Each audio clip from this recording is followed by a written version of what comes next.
You know, personally, I'm a classically trained trumpet player, and I do a lot of symphonic playing. And so I'm extremely excited about our new line of C trumpets. And we have, since we have launched our new C trumpets, we have had nothing but really good success with them. We have players who are really excited about the new line of C trumpets. We have players who have been playing other brands who have come back to Bach because of the new models. And so we really have a C trumpet that's going to fit the need for everyone.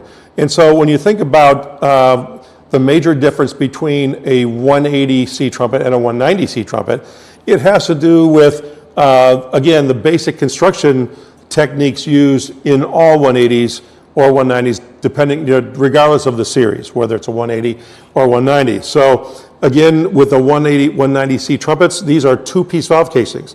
So you have brass casings and nickel balusters with a solder joint. So this is going to respond differently. It's going to give you different feedback off the horn.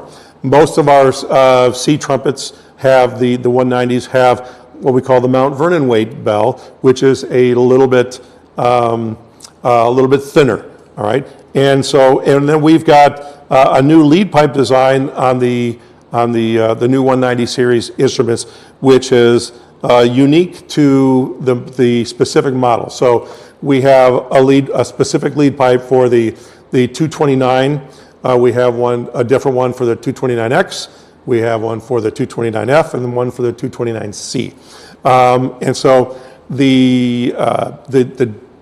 those are the basic construction differences that make the difference between the 180 series and the 190. There are more options for you in the 190 series based on the new development than the 180s. On the 180s, we still have really great C trumpets. We have the standard C180 SL229. We have still the C180 SL239, which was Vincent Bach's first C trumpet design. And then you might remember years ago, we came out with what we call the Philly C, the C180 SL229 PC. That is still in our offering. So we have three basic models for the 180s, the 229, 239, and the Philly C. And then we have 5 new trumpet models for the 190 series.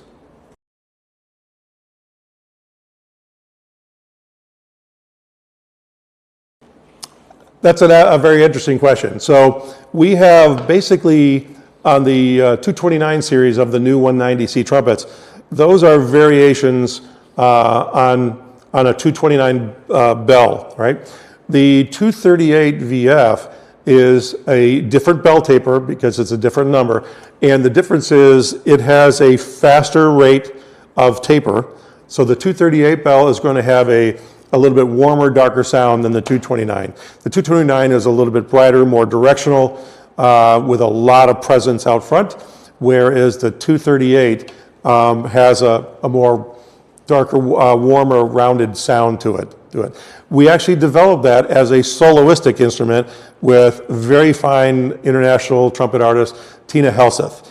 And so we worked with her on the configuration for that. So she really enjoys the 238 bell, the overall tone quality. It has so one thing I need to kind of back up and explain to you some of the differences in our new C trumpet. So we have 2 styles of C trumpets. We have what I call a wide style, and we have a narrow style. So if you look at the C190 SL229 and the 229X, those are what I call wide. So that means that the crook here is a wider crook than this one. It's actually a B-flat trumpet crook. And the ferrules, or the rings here, are wider. Those are B-flat rings. So it's more like a B-flat trumpet setup here on the tuning slide, all right? And then it's also wider construction side to side from the horn. So the braces in between here are wider. So that's the wider construction is used on the C190 SL229 and the 229X. Then we have the narrow construction. That's what I'm holding in my hand. This has a C crook on it. So it's a shorter crook. it has smaller ferrules or rings, which are C trumpet rings, right? So it's more narrow this way, and the braces between here and here are narrow. So you have more narrow construction. This is an older construction technique used by Vincent Bach. All right, so we use that on a number of trumpets. So the C190 SL 229F and the 229C, which I'm holding, these are both narrow constructions. And so there's a couple rules of thumb here. So on a C trumpet, the longer the lead pipe, the better intonation you typically have on an instrument. All right, and so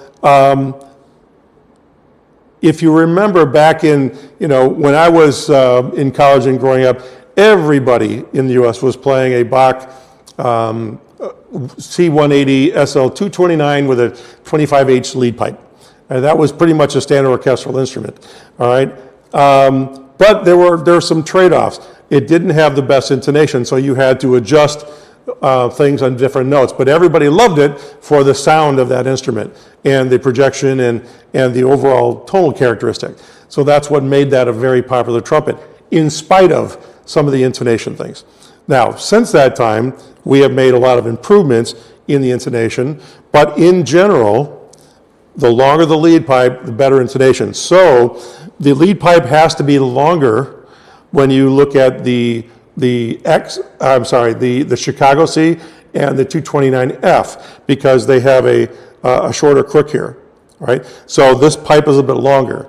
It's a little bit shorter on the 229 or the 229X because it has the taller crook, all right? So that is actually a shorter lead pipe. So the intonation tends to be a little bit better on the 229C and the 229X.